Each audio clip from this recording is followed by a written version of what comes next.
Hi there, welcome to the next video looking at how I'm going to use Axis and Ohs to program my X-Touch Mini now that I've got the Honeycomb Yoke and Throttle quadrant. When I previously did videos, I had a Logitech system. The Honeycomb Yoke has actually got a number of built-in hardware switches and controls, so I don't have to emulate them on my Stream Deck or on my X-Touch. So I've got to rethink of how I'm going to lay things out. And my previous video showed you the beginnings of my thoughts on how I was going to do it, and I programmed up the nav radios and the comms radios, and I programmed up a few other functions after that video and did some test flights, and most of it I was really happy with, but there's a bit of a rethink of one or two of the buttons, which I'll take you through in a second. Just in case you haven't seen an X-Touch Mini, just so you know what we're talking about, but you really ought to go back and look at previous videos. But we've got a number of rotary controllers here that we can program, and each rotary controller also has a push switch on it, and there are a number of soft keys presses that we can control here. And what I'm trying to achieve is to get everything onto layer A. You can have a layer B and have another set of functions, but it becomes a bit tricky when you're flying to remember what's on the layer A and what's on layer B. So I think I'm trying to get it so that I don't have to dodge into layer B, if at all, but certainly not very often. So my previous video, this was the layout that I had, and I looked at how to program the nav radio all onto one rotary and the soft keys that are underneath it. And what I did was I programmed this one single rotary to behave as if it was two rotaries with megahertz and kilohertz, because that's how it is in the actual cockpit itself. It's actually two rotaries stacked one on top of each other, one for kilohertz and one for megahertz. So I'm getting that system worked out, and I did it by having the press button on the end switching between megahertz and kilohertz, which is really nice on the X-Touch. I like it, I'm going to keep it, but it loses this ability to swap between nav radio 1 and nav radio 2, so I've moved that function to a separate soft key, and this one here swapping the nav from standby to active. So that appears like this. The two functions on top on this one rotary, controlled by pressing the end of the rotary and using this one for the swap from standby to active, and this one here being the swap between nav radio 1 and 2. And I've done the same for the comms, when it works absolutely fine. So the next two I want to look at is the PFD and MFD controls, which are in the cockpit here, these ones here, which you use for flight planning and that kind of, and choosing procedures and approaches. So I'm going to do the same thing, make those stack one on top of another, and again I'm going to have to use the push switch on the end to switch between outer and inner, or upper and lower, depending how what it's called. So again, I'm going to have to allocate that push function to a soft key, and you'll see that here. That's the push switch that would normally be on the end there. And all that I tested, and I've got it working. That's really nice. This bit here needs a little bit of thinking.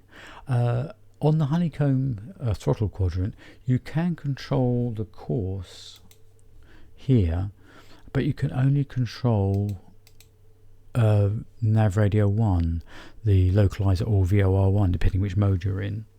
Whereas the control here, which is the top of this one here, controls lock 1 or localizer 2, depending on which mode you're in on the CDI, and it also controls the OBS if you're in OBS mode, all from that one one rotary there. And the other thing is there's the barometer rotary, which controls this, is stacked underneath it, and I've got them laid out at the moment separately. And what I can actually do is I can bring that course on here and stack it on top of the barometer, and it will actually emulate. I've tested it. It will emulate doing localizer 1, localizer 2, or VOR1, VOR2, and the OBS, depending on which mode you're in when you're actually flying on the CDI button. So I don't need to have separate controls, so I can bring that over here. The OBS can go, this can be renamed CRS, of course. Means I can do a bit of tidying up here and bring that range across. And here I'll have a toggle that toggles between barometer and the course. The last thing I was going to do was look at the heading bug.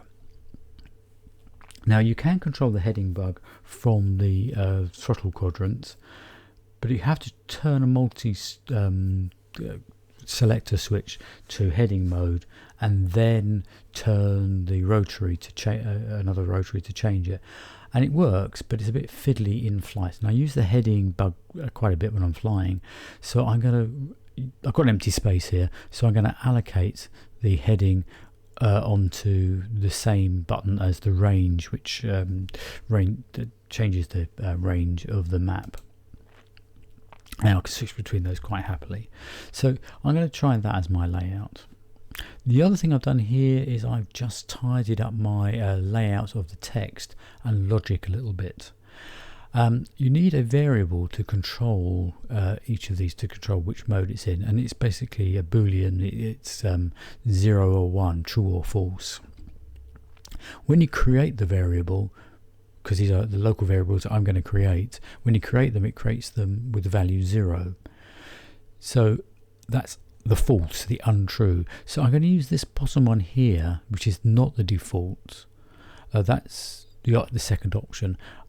Use that variable there, and when it creates a 0, it will say, yeah, it's not in kilohertz mode, it's not true, so it must be in this mode. So when it's in kilohertz equals 0, it's megahertz. Same with this. If it's inner equals 0, that means outer must be true. And so I'm using that as my variable, the bottom one. I hope that makes sense. It'll make more sense when you actually, I hope, when you see the scripting, which is my clue to go scripting. So I'm going to bring my cockpit in, and I will also put my camera back on up here, so you can see when lights come on and when things happen up here. And if I bring Axis and Ohs in around about there, that shouldn't clash with anything that we're doing. So I'm afraid it's a bit of scripting, but it's not difficult scripting, particularly if you saw my previous video. So I've created a group for my HC, my Honeycomb scripts. If you've seen my previous video, we're just going to use these as templates. We've already got the beginnings of how the logic works. So for instance, I've got one here which will toggle the nav radio, whether it's in kilohertz or megahertz. I'm using the kilohertz because I want it to start in megahertz, and it starts as 0. So let's have a look at that script. I've created this variable, so I called it my nav kilohertz, so the my stops it clashing with any other variable that might be around, and it starts off with being 0. And so I ask it to, when I allocate this to one of the buttons, when I press the button, it checks the value of that, and if it's 0, if it's the same, make it become 1. If it finds that it's 1, make it become 0, so that it toggles between the two. So we're going to do the same again now. So we change the name of the script to the PFD, and it's the FMS that I'm working on. So full of acronyms. That's this button here that we're toggling. So I need a different variable to control that. So it's my, and it's for the primary flight display, and I want to know if I'm in the upper mode, if I'm using the upper controller, which I won't be by default. So if I press the button, I want it to turn that on. So I put the same variable in here, PFD upper, and that will be make that one. Now you've got to check your case carefully. If you've used uppercases, you must match that exactly, otherwise it creates another variable and they'll be seen as totally different. Okay, so it's a brand new script as far as it's concerned because it's got a new name, and check your logic there, that looks right, and we'll save that as new. And what I need to do now is to allocate that to one of the buttons. So we click on here, and I've got a filter that I've set. I just typed HC so that it narrows it down to my HC scripts, and I want to allocate that to this button here. So I literally just press that button and click add. So now that's in the list. When I press this button here, you see the light up here, so I know that it's done something. If I want to check that that variable has happened, I can watch the variable. Now I can't select it because it's one that I've invented, it's not in the list. So it's a local variable called my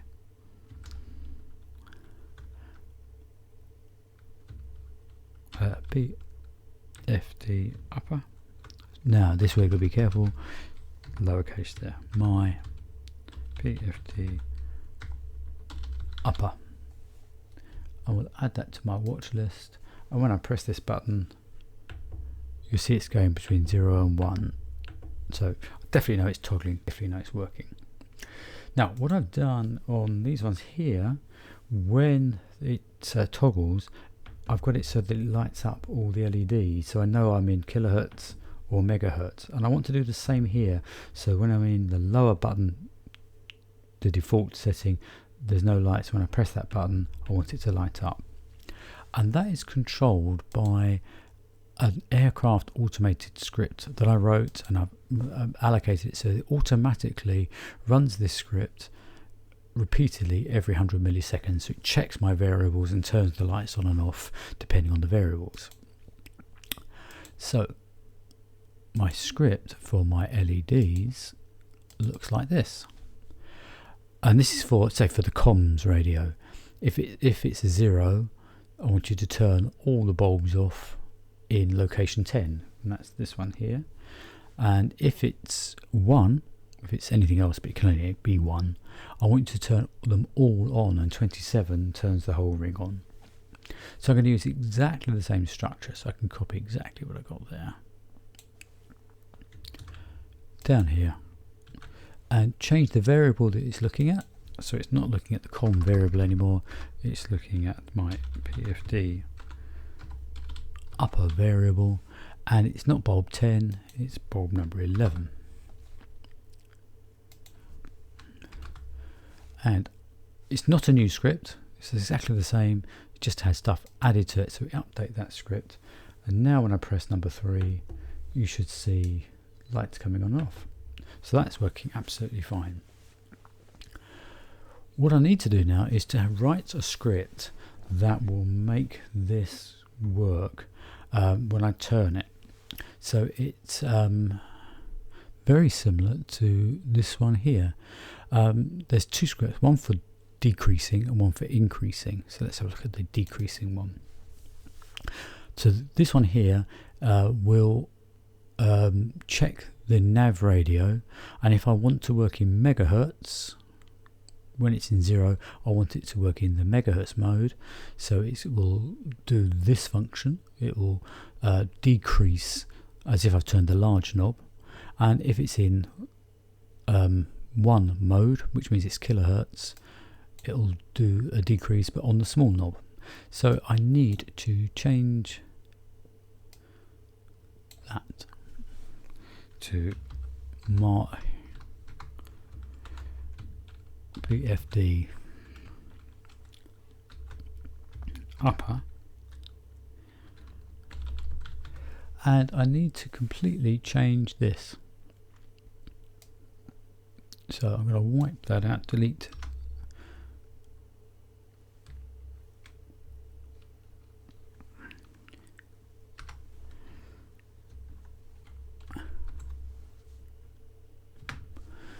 and I'm going to fill in between the curly brackets with, and we have to look for a sim variable, not a sim event for this one.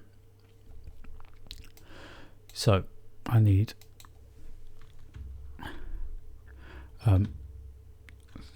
1000 and PFD. So let's see if we can narrow this down in the HTML variables.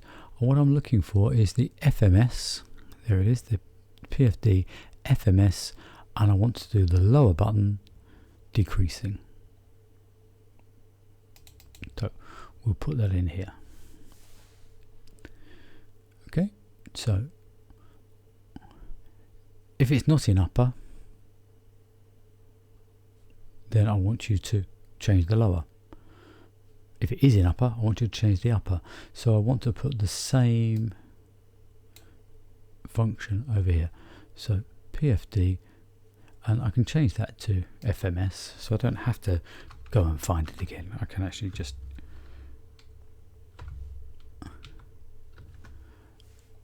but it's not called small, it's called upper.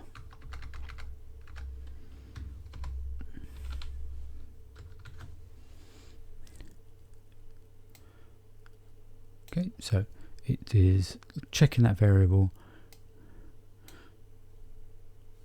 Oh, I'm guessing that it is cased like that because that was cased like that, so I think that's going to be that way around.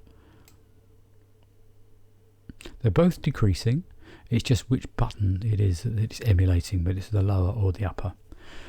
You need to change the name, so it's not the nav decrease, it's, I'm just going to call it the PFD decrease. So we'll save that as a new script, and now we will allocate that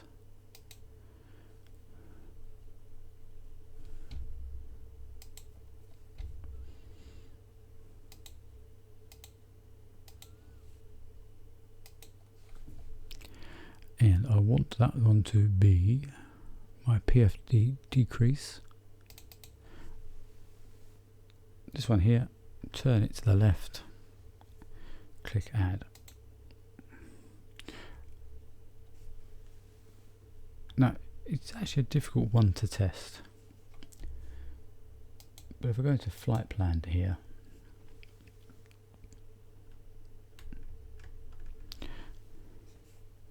and I need to use this one here because I've increased it. Now if I turn it left, that's decreasing, so I know that I've got the control working. It's a bit difficult to test the inner and outer on this one, but it is, I'm pretty sure it's going to work.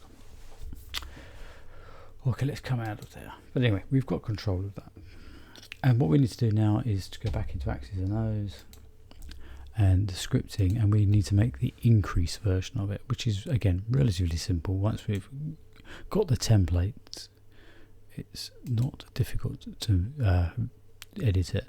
So that was my PFD decrease, so I want my increase version.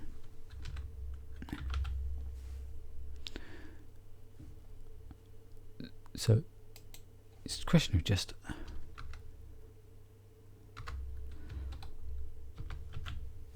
change the decreases to increases. The logic's exactly the same.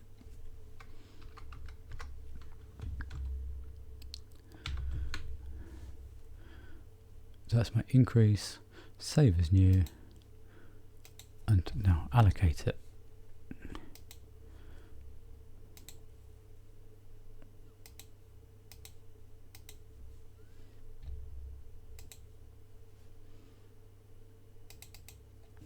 Same button, same rotary, but turned in the opposite direction. Add. Again, we can test that if we go into flight plan mode. I can move down and up.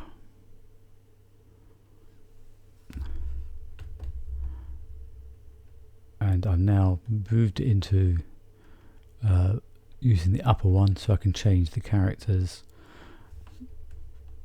Just pressing it again, I've turned it into the lower one, and that's moved me along. click again, change it into the upper one, and I can change the character. So that's absolutely working. The last thing I need to do now is to allocate this push here. Now, just one bit we don't need a script for. If I bring back my Axis and Ohs, we can just allocate that straight away. We can go into here. I'm just going to allocate it to this button here, but we just need to drag it down.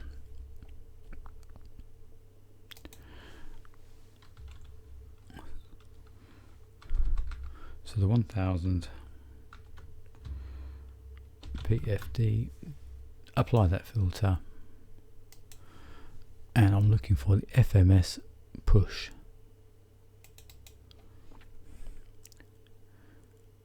And allocate it to that button there, and that's done. Okay, so now we can deal with the same thing on the MFD side of things. So we've got the templates. It shouldn't take too long to do that one. So I want the PFD toggle, but I want it to become the MFD toggle.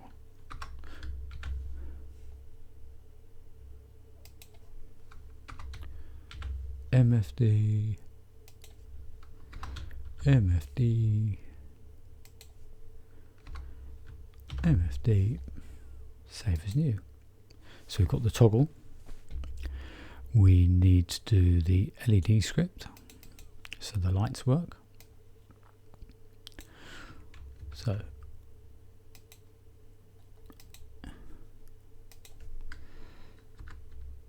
drop that in here, and it becomes the MFD here, and it's going to be bulb number 12 that gets adjusted.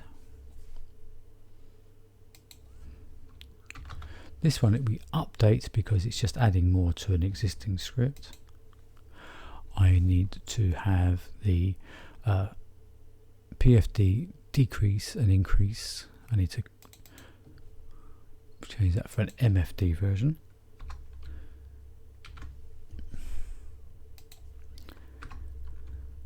So I'm just changing every reference from PFD to MFD.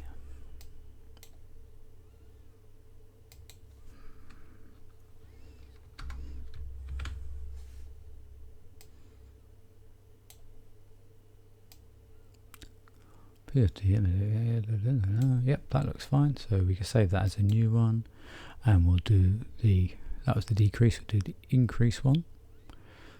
So PFD increase.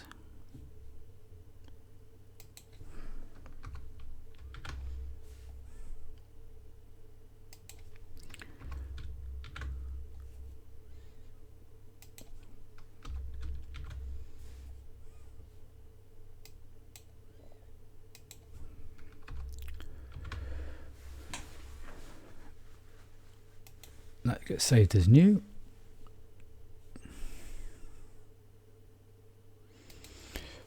Now a bit of button allocation. So first thing is to allocate the toggle switch.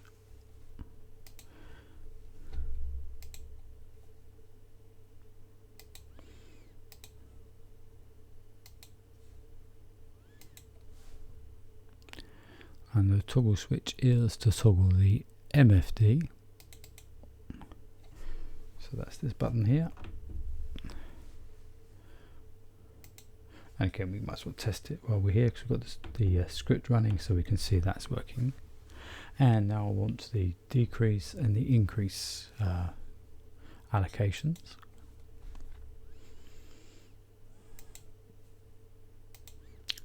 Which are my two scripts. So I want the MFD decrease first of all.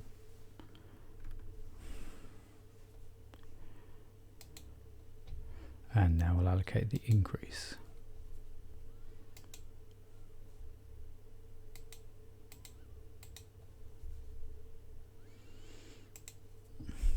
MFD increase. That's that one.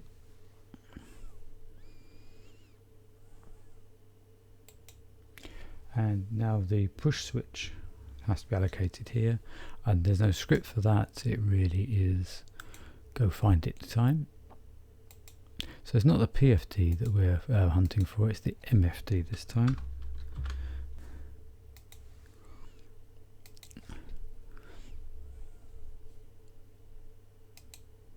So HTML variables, the FMS push, and that is being allocated to this button here.